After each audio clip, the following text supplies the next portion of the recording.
Praise the lord.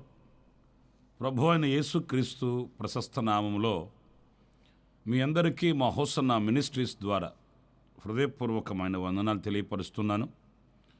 ప్రతిదినం ఈ అనుదిన కృప అనే పరిచర్యల ద్వారా దైవ సంబంధమైన మేలులు పొందుకుంటున్నారని, ఆధ్యాత్మికమైనటువంటి శక్తితో మహిమ కలిగిన రాకడ కొరకు సిద్ధపరచబడుతున్నారని నేను విశ్వసిస్తున్నాను. ఈ మా ప్రయాస వ్యర్థం కాలేదని, ప్రతిదినము ఈ అనుదిన కృప అనే పరిచర్య, ఈ క్లుప్త సందేశాలు ఆ దినం మిమ్మల్ని దైవ ధ్యానంలో ఉంచుతున్నాయని కూడా నేను విశ్వసిస్తూ మీ కొరకు ప్రార్థిస్తూ ప్రభుకి కృతజ్ఞతాస్తుతి చెల్లిస్తున్నాను. ఈ పూట పరిశుద్ధ గ్రంథంలో ఓ చక్కటి మాట, నిర్గమాకాండము 19వ అధ్యాయం 5వ వాక్యాన్ని నేను చదువుతున్నాను, జాగ్రత్తగా వినండి. మీరు నా మాట శ్రద్ధగా విని నా నిబంధనను అనుసరించి నడిచిన ఎడల మీరు సమస్త దేశజనులలో నాకు స్వకీయ సంపాద్యమగుదురు. ప్రియులారా, ఇక్కడ మనం గమనించవలసింది, శ్రద్ధగా నా మాట విని ఆ నిబంధనను అనుసరించి నడిచిన ఎడల గొప్ప దీవెన కలుగుతుంది. అదేంటంటే, సమస్త జనములలో మనము ఆయనకి స్వకీయ సంపాద్యముగా మార్చబడతాము అనేది ఈ వాక్యంలో మనం గమనించవచ్చు. కానీ విశేషంగా నేను ఈ వాక్యంలో ధ్యానించాలనుకున్న విషయం ఏంటంటే, అసలు దేవుని మాట మీద మనకు శ్రద్ధ కావాలి కదండి. ఈ శ్రద్ధ అనేది ఎప్పుడైతే మనము కలిగి ఉంటామో దైవ దీవెనలు ఏవి కూడా మనము పోగొట్టుకోమండి. ఆ దైవ దీవెనలకు మన పాత్రులం అవుతాం. దేవుని నిత్య సంకల్పం మనలో ప్రత్యక్షమవుతుంది. ఆ నిత్య సంకల్పాన్ని మనం గుర్తించగలుగుతాము. చాలామంది ఈరోజు దేవుని కార్యక్రమాల మీద శ్రద్ధ నిలపట్లేదండి. దేవుని మందిరానికి వస్తారు, వాక్యం వింటారు. ఎలా వింటారు? వినాలి గనుక వింటారు. ప్రార్థన చేస్తారు. ఎలా చేస్తారు? చెయ్యాలి గనుక చేస్తారు. ఆ దైవ సంబంధమైన వాటి మీద శ్రద్ధను కలిగిన వారమే అయితే ఆ శ్రద్ధ మనకు పెద్ద దీవెననే కలిగిస్తుంది. ఈ రోజున నా ప్రియమైన సహోదరులారా, ఆయన స్వకీయ సంపాద్యముగా మనం మార్చబడిన వారమై ఆయనలోని ప్రతి దీవెనకు మనం పాత్రులము కావాలి అంటే మొట్టమొదటిగా మనం నేర్చుకోవాల్సింది శ్రద్ధ కలిగి ఉండడం. దేవుని మందిరానికి వెళ్ళాలంటే ఎంత అశ్రద్ధో, దేవుని సన్నిధిలో మోకరించాలంటే ఎంత విసుగుతో కూడిన పనో కొంతమందికి. అలాగైతే ఎలా దీవెనలు పొందుకుంటామండి? ఎలా ఆశీర్వాదాన్ని అనుభవించగలుగుతాము? వేరే వేరే కార్యకలాపాల మీద పెట్టిన శ్రద్ధ, వేరే వేరే కార్యక్రమాలని చేయాలనుకున్న శ్రద్ధ దైవ కార్యక్రమాల మీద చూపించలేకపోతున్నామండి. శ్రద్ధగా పనిచేసే వాళ్ళకి ఏమి ఆశీర్వాదాలు కలుగుతాయో లేఖన భాగాలలో మనం కొన్నిటిని పరిశీలిద్దాము, జాగ్రత్తగా వినండి. సామెతల గ్రంథంలో ప్రాముఖ్యంగా కొన్ని చక్కటి విషయాల్ని దైవజనుడు రాశాడండి. ఆ మాటలు ఒక్కొక్కటిగా నేను మీకు జ్ఞాపకం చేస్తాను. 12వ అధ్యాయం 24వ వాక్యాన్ని చదివితే, శ్రద్ధగా పనిచేయువారు ఏలుబడి చేయుదురు, సోమరులు వెట్టి పనులు చేయవలసి వచ్చును. ఎంత చక్కటి అనుభవపూర్వకమైన మాట చూడండి. ఎవరైనా గనక తాను చేసే పని మీద, దేవుడు వాళ్ళకు ఉంచిన ఆ పని మీద, దేవుడు తనకిచ్చిన ఆ పని మీద శ్రద్ధ కలిగిన వారైతే వారు వెట్టి పనులు చేయగలిగినటువంటి కష్టతరమైన అనుభవాలలో ఉండరండి. వాళ్ళు ఏలుబడి చేయగలిగిన స్థితికి ఎక్కుతారట. ఒకనాడు వాళ్ళు ఏలుబడి చేయగలిగిన ఆ ఉన్నత స్థానానికి వెళుతారండి, ఆ స్థితికి వెళుతారండి. ఆ శ్రద్ధ వాళ్ళనికి అంత ఘనతనిస్తుంది.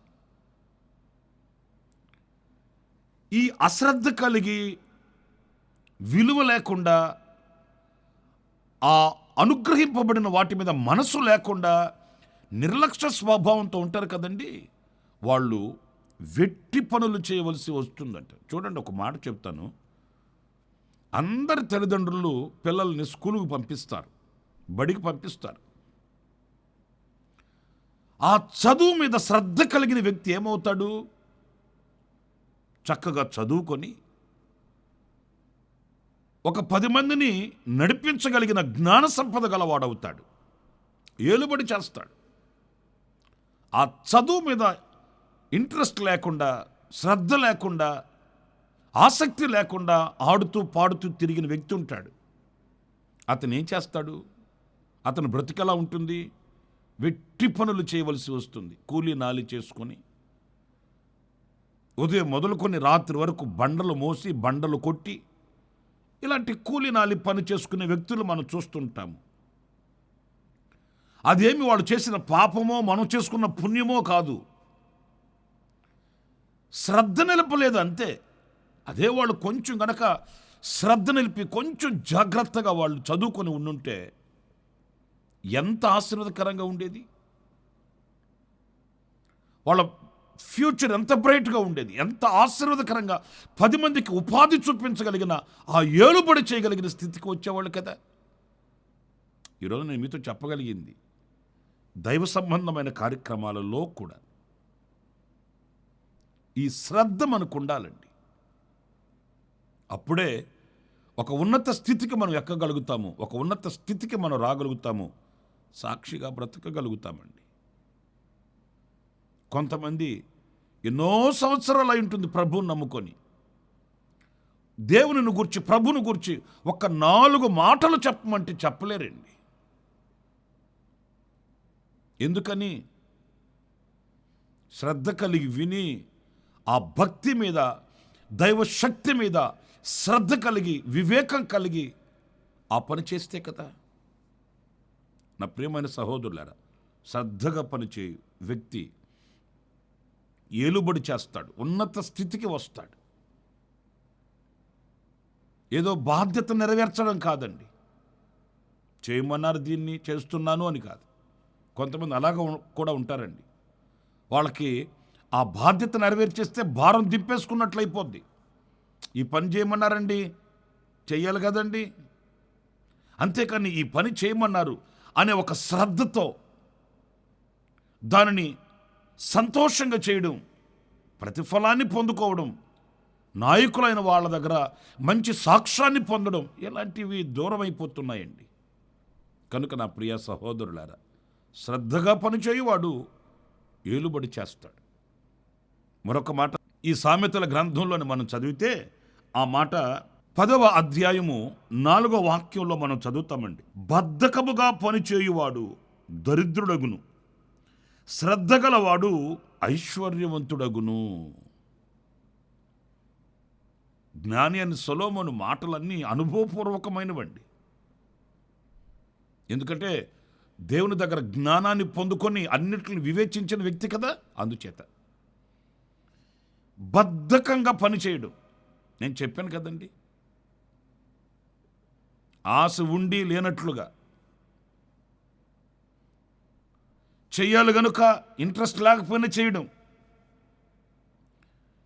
ఆ పనిని చేయాలి అనే ఆసక్తి కనపరచకపోవడం, బద్ధకంగా పనిచేయడం. 10 గంటలకు ప్రార్థనా కూడిక, నిద్ర లేగడమే 10 గంటలకు లేస్తే ఇంకెప్పుడు వెళ్తున్నట్లు అక్కడికి? సరే, వెళ్లకుండా ఉంటారా? అలా కాదు, వెళ్తారు. చేయకుండా ఉంటారా? చేస్తారు. ఎలా? బద్ధకంగా చేయడం. ఆ ఆసక్తి వాళ్ళలో చూడలేమండి, ఆ చురుకుదనం వాళ్ళలో ఉండదండి. అయ్యో నేను సమయానికి వెళ్ళాలి, అయ్యో నేను ఈ పని చేయాలి, అమ్మో ఇది నాకు అప్పగించబడినటువంటి కర్తవ్యం, దీనిలో నేను ఒక గొప్ప ఆశీర్వాదాన్ని పొందాలి అనే ఆ చురుకుదనం ఉండదండి. చేస్తాంలేండి, ఇప్పుడు ఏమైందంట, చేస్తామని చెప్పాము కదా, దానికి ఎంతకింత రుబాబేంటి? ఆ బద్ధకం అండి. అందుకే ఈ గ్రంథకర్త చెప్తాడు, సోమరి చీమల యొద్దకు వెళ్ళి జ్ఞానాన్ని తెచ్చుకో, కూర్చుకో. అవి చూడు వేసవి కాలంలోని ధాన్యాన్ని కూర్చుకుంటాయి. బద్ధకంగా పడుకోవు. బద్ధకంగా ఏమవుతుందిలే, నలుగురికి జరిగిందే కదా నాకు జరుగుతుంది అలా అనుకోవు. చీమెంత, దాని యొక్క తల ఎంత, ఆ తలలో మెదడెంత. మరి ఆ చిన్న మెదడుకి అంత వివేకం ఉంటే మరి మనకేంటి? ఆలోచించండి. బద్ధకంగా పనిచేయువాడు దరిద్రతలోకి వెళ్ళిపోతాడట. అవును కదండి. తొలకరి వర్షం పడేటప్పుడు ఒక వ్యవసాయకుడు ఏం చేస్తాడు? శ్రమని ఆయుధంగా ధరించుకుంటాడు. ఒళ్ళు దాచుకోడు. ఆ తొలకరి వర్షం కొరకు వేచి చూస్తాడు. ఆ తొలకరి జల్లు కురవగానే పొలంలోకి వెళ్ళి పొలాన్ని దున్నుతాడు. కోతకాలం వస్తుంది, చేతి నిండా పంట వస్తుంది, ఇంటికి తెచ్చుకుంటాడు. మరి ఆ తొలకరి వర్షం పడేటప్పుడు దుప్పటి కప్పి పడుకున్నవాడి పరిస్థితి ఏంటి? శ్రమ అంటే అసహించుకునే వాడి పరిస్థితి ఏంటి? ఏం ప్రతిఫలం వస్తుంది అతనికి? సిగ్గుతో తల వంచవలసి వస్తుంది. దరిద్రత కుటుంబాన్ని ఏలుతుంది. నేను చాలామంది యవనస్తులు కూడా చెప్తుంటాను, మీరు చదువుకున్నారు మంచిదే, సరైన ఉద్యోగాలు రాలేదు సరే, ప్రస్తుతానికి మనం ఏదో ఒక పని చేయవచ్చు. మంచి వ్యాపారం చేయవచ్చు, మంచి చేతి పని చేయవచ్చు. ఎందుకంటే చదువుకున్న వాళ్ళం కదా. చదువు లేని వాళ్ళకైతే ఆ విజ్ఞానం ఉండదు, ఆ యొక్క విశాలమైన మనసు లేదు కనుక, వాళ్ళకి అంత జ్ఞాన సంపద లేదు కనుక పాపం వాళ్ళు చేయలేరు. చదువుకోని వాళ్ళు. చదువుకున్న వ్యక్తి ఏ పనైనా చేయగలగాలండి. అది వ్యాపారమా, చేతి పనియా, ఉద్యోగమా, ఏదైనా. ఎందుకంటే చదువుకున్న ఆ చదువు మనసును వికసింపచేస్తుంది. ఏ పనినైనా జ్ఞానంతో చేయగలగాలి. కానీ ఈరోజు మనం చూస్తే చదువు లేని వాళ్ళు ఏ పనైనా చేయగలుగుతున్నారు. ఈ చదువుకున్న వ్యక్తి ఇదొక్క పని చేస్తాడు, ఉద్యోగం ఒక్కటే చేస్తాడు, ఇంకా ఏ పని చేయలేకపోతున్నాడు. మరి చదువుకున్న వాళ్ళకంటే చదువు లేని వాళ్ళే మేలు కదా. ఏ పనిలో పెట్టిన చదువు లేని వాళ్ళు చాలా నైపుణ్యంగా చేసుకుని బయటకు వస్తారండి. చేతి పనిలో పెట్టండి, వ్యాపారాల్లో పెట్టండి, ఇంకా ఏ పని అప్పగించండి, ఇది నేను చేయలేను, ఇది నేను చేస్తాను అని ఆలోచించరు. ఏ పని చెప్పినా వాళ్ళు చేసేస్తారండి. ఈ చదువుకున్న వాళ్ళే ఇది తప్ప నేనేమీ చేయలేను అంటాడు. మరి ఎందుకు చదువుకున్నట్టు? చదువు అనేది ఉద్యోగం కొరకు కాదు, మనసు వికసింపబడుటకు, జ్ఞాన సంపద కొరకు. మరి ఇంత జ్ఞానాన్ని సంపాదించుకొని ఇంత చదువులు చదివి ఏమీ చేయలేని దద్దమ్మలాగా కూర్చుంటే పరిస్థితి ఏంటి? దరిద్రత ఏలుబడి చేస్తుంది. శ్రద్ధగా పని చేయువాడు ఐశ్వర్యవంతుడు అవుతాడట. 4 రూపాయలు సంపాదించుకుంటాడండి. ఏ కొదువ లేకుండా, ఏ లేమి లేకుండా సమృద్ధిగా శుభ్రంగా బ్రతకగలుగుతాడు. కనుక ఈ శ్రద్ధని మనం పోగొట్టుకోకూడదు. ఆ శ్రద్ధ అనేది మనం ఎప్పుడూ కలిగి ఉండాలి. ఇంకొక మాట కూడా నేను మీకు చెప్తాను. ఇదే సామెతల గ్రంథంలో 13వ అధ్యాయం 4వ వాక్యం. సోమరి ఆశపడును గాని వాని ప్రాణమునకి ఏమీ దొరకదు, శ్రద్ధ గల వారి ప్రాణము పుష్టిగా నుండును. చాలా చక్కటి మాట అండి. శ్రద్ధ కలిగిన వ్యక్తి యొక్క ప్రాణం అటండి పుష్టిగా ఉంటుందంట. అంటే ఆరోగ్యకరంగా ఉంటాడు. నేను ఇక్కడ ఒక చిన్న విషయాన్ని చెప్తాను, మీరు ఆలోచించండి. శ్రద్ధ కలిగిన వ్యక్తి ఎందుకు ఆరోగ్యకరంగా ఉంటాడంటే ఎప్పుడు ఏది చేయాలనో అప్పుడు చేసి ముగించుకుంటాడు. సోమరి కాదు కదా, శ్రద్ధ కలిగిన వాడు కదా. అంచేత ఉదయం చేయాల్సిన పనులు ఉదయం చేస్తాడు, మధ్యాహ్నం చేయవలసిన పనులు మధ్యాహ్నమే చేసేసుకుంటాడు, రాత్రిపూట చేయవలసిన పని రాత్రిపూట చేసుకొని శుభ్రంగా పడుకుంటాడు. కంటి నిండా నిద్రపోతాడు, కడుపు నిండా తిండి తింటాడు, ఆరోగ్యంగా ఉంటాడు. ఈ శ్రద్ధ లేకుండా విన్న వ్యక్తి ఏం చేస్తాడంటే ఉదయం పని మధ్యాహ్నానికి, మధ్యాహ్నం పని రాత్రికి పోస్ట్ పని చేసుకుంటుంటాడండి. నెమ్మది ఉండదు, సంతోషం ఉండదు, నిద్ర ఉండదు, సరిగా ఆహారం తినలేడు, రోగాల పుట్టగా మార్చబడతాడు. వీటన్నిటికీ కారణం బద్ధకమేనండి, శ్రద్ధ లేకపోవడమేనండి. ఏంటి ఈరోజు ఇలాంటి మాటలు చెప్తున్నారన్నా అని అనుకుంటున్నారేమో. మన నడకను దేవుని వాక్యము చేత సరిచేసుకోవాలండి. దేవుని వాక్యమే మన నడకను శుద్ధి చేసేది. ఎలాంటి పరిస్థితులలో మనం దరిద్రతను అనుభవిస్తున్నాము, ఎలాంటి పరిస్థితులలో మనం ఆరోగ్యాన్ని కోల్పోతున్నాము, ఎలాంటి పరిస్థితులలో మనం ప్రశాంతంగా ఉండలేకపోతున్నాం అనేది వాక్యం చేత మనం సరిచూసుకోవాలి. గనుక శ్రద్ధగా పనిచేయువాడు పుష్టిగా ఉంటాడు, బలంగా ఉంటాడు, ఆరోగ్యంగా ఉంటాడు. అపాయం వస్తుందన్న భయం ఉండదు, అయ్యో నేను చేయలేకపోయానే అనే కలవరం ఉండదు. కాలానుకూలంగా నేను చెప్తున్నానండి ఈ మాట. కొంతమందికి బీపీ రేజ్ అయిపోవడం, షుగర్ డౌన్ అయిపోవడం, ఇలాంటి అనారోగ్యపు పరిస్థితులన్నీ ఎందుకు తటస్థిస్తున్నాయంటే టెన్షన్స్ అండి. ఏ పని ఎప్పుడు చేయాలనో అప్పుడు చేసి ముగించుకుంటే ప్రశాంతంగా ఉండొచ్చు. నన్ను కూడా అడుగుతుంటారు కొంతమంది, మీకున్న సేవ భారాన్ని బట్టి సంఘ పరిచర్య చేసుకుంటూ, సువార్త కూడికలకు వెళుతూ, విశ్వాసులైన వాళ్ళ యొక్క గృహాలు దర్శించుకుంటూ, మరి ఇన్ని కార్యక్రమాల మధ్య ప్రతిరోజు ఇలాంటి కార్యక్రమాలని, అనుదిన కృప ఇలాంటి కార్యక్రమాలని ఎలా మీరు చేయగలుగుతున్నారండి అని అడిగిన వాళ్ళు లేకపోలేదు. దేవుడు సమయం ఇచ్చాడు, ఏ పని ఎప్పుడు చేసుకోవాలనో అలా చేసుకుంటూ వెళితే ఆశీర్వాదకరంగా ఉంటుంది, దీవెనకరంగా ఉంటుంది. దేవుడు మనకిచ్చిన సమయం వ్యర్థం చేసుకుంటే శ్రేష్టమైన వాటిని పోగొట్టుకునే వాళ్ళం అవుతాము. కనుక నా ప్రియమైన సహోదరులారా, ఆ శ్రద్ధ అనేది మనం కలిగి ఉంటే దైవ దీవెనలకు మనం పాత్రులం అవుతాము. మీరు శ్రద్ధగా నా మాట విని దాన్ని అనుసరించి నడిస్తే సకల జనులలో మీరు నాకు స్వకీయ సంపాద్యమగుదురు. మరి అలాంటి దీవెనను మనం ఎందుకు పోగొట్టుకుంటున్నాము? శరీరాన్ని మనం లోపరుచుకోవాలండి. పరిస్థితులను బట్టి, కాలాన్ని బట్టి